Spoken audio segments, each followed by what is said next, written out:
So, Sarah, what are some of the things? I mean, and I already know that you have a quiz that we can talk about after. But what are some of the things that, or activities, or like homework assignments, if you will, that you help your clients go through? I mean, so that they can like almost like recover or even recognize that they're in Yeah, some that's what grief. I was going to ask too, Lorianne. So that's a good one. Yeah. How do they like, how do you, how does someone recognize that they're getting in that space, Mm. before they get so far in a pit, maybe they don't want anybody help pull Yeah. them Yeah. So Lorianne mentioned a quiz. It's 15 questions, cosmopolitan style, yes, no, about are you burning out? And it's the factors you may not necessarily think of. But, I'm always upset or I'm always getting emotional. If you've not been an emotional person before, that's possibly a sign that you are stressed to the point that your body doesn't know how to react. But I will say this. Now, we here in the UK do not have medical adverts like you guys in the US, where you get all those warnings and all those out. things, Oh, okay. You half mean the advert. disclaimer? The It's like a disclaimer, 10 seconds of what the very quick. product is and another 5 minutes of how you can die Yeah. for Yeah. taking this for heartburn. And I'm like, it's heartburn. So Like, the obvious answer I'll is, just deal with it. Like, I'm yeah, okay. don't eat so many hot dogs. Then you won't have heartburn and we won't need to deal with this whole advert. Yeah. However, when you have a dental procedure or procedure in the US, it will say do not enter into any contractual agreements or drive or operate machinery with it if you have sedation or anesthetic. Yep. And I use the same premise with my clients that when they are in that deep, dark place, we do not start to change their life when they are in that hole. You want to get them back to a place where they are happy, semi-normal, in a more balanced state before we start saying, right, how do you want to change your life? Because that's quite a stressful Because you question for got it most all people. figured out up till right now. Yeah. So since you were able to figure it all out, let's just go ahead and throw a few more things on that burner. Yeah, you seem to be doing okay. So let's hit you with a big one. Yeah. I know And how we'll so get you at it. We will shock you out of it. it is not about quitting your job.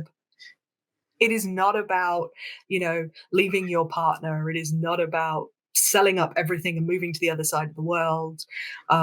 Some people, like me, needed that huge jolt for there to be any sort of movement in thinking. For other people, once we get them hydrated properly, sleeping properly, having regular meals, and more importantly, having periods every day where they are happy or experiencing joy or smiling is actually enough of a reset for the brain that the brain starts to feel more often that it is safe or that it is getting safe. And therefore, the body actually then naturally starts to create those happy hormones. It creates versus protects, right? Yeah. Is that? Yeah. Because the interesting thing is the body can't do both. So you go into the kitchen, you want to make a cake. There are two cakes. There is stress cake and there is happy cake.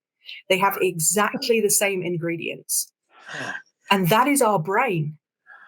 So if our brain is creating oxytocin, serotonin, dopamine, endorphins, move around, listen to happy stuff, laugh, all these things, you cannot be stressed. It does not have the building blocks to make a stress cake when it is making a happy cake. Now, that's also vice versa. But the more you can make those little happy cakes, then your body has time to stop and actually reset for a while. And we're not talking about it needs 6 hours a day of you being happy. No, we're talking like 30 seconds. It's that short circuit of the brain going, oh, we're safe. Yeah. And sometimes all you need to do is say that. It's a little bit of a mantra. I am safe. I am safe. That's powerful. I mean, to understand that and really like recognize that there's only space for one. The great part is that they're identical ingredients. It's just which one you're deciding to make space for. Yeah. So it's not a process of I have to relearn something. It's just choosing which one you want to make more space for. Yeah, And I think and that that's pretty powerful. Go ahead, sir. the body can deal with stress. It can't deal with 24/7 stress. That's why we start to break down and burn out, and a lot of, disease and everything comes from the fact that our body is struggling. However, by giving ourselves a few minutes a day of something that makes us happy, I hadn't realized, my coach started something very similar with me. Was he asked me what made me happy, what brought me joy. And he asked me to write down 10 things and I couldn't. And eventually he said, well, what did you used to do as a child? And I was like, I read books. And then he looked around the room and there's not a single book in the room that I was staying in. And I realized I hadn't for 3 or 4 years read a book. I had always bought a book and put it on the shelf. On my next vacation, I'll read the book.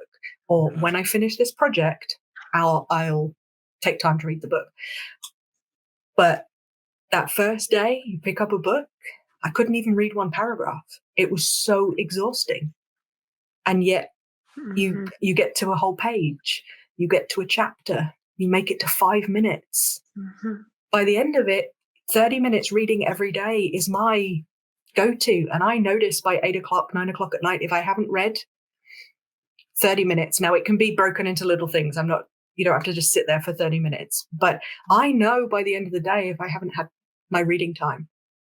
And it's finding that for people that actually allows them to have 2 or 3 minutes where they just switch off completely. Or, they've always got a commute, finding something that they can listen to or interact with that stops them thinking about work, stops them thinking about the stresses of things. And that's, we talk about these first aid kits, and you mentioned it earlier, the brain can't go between what is real and what is memory. Well, it can't go between what is real or what is planned.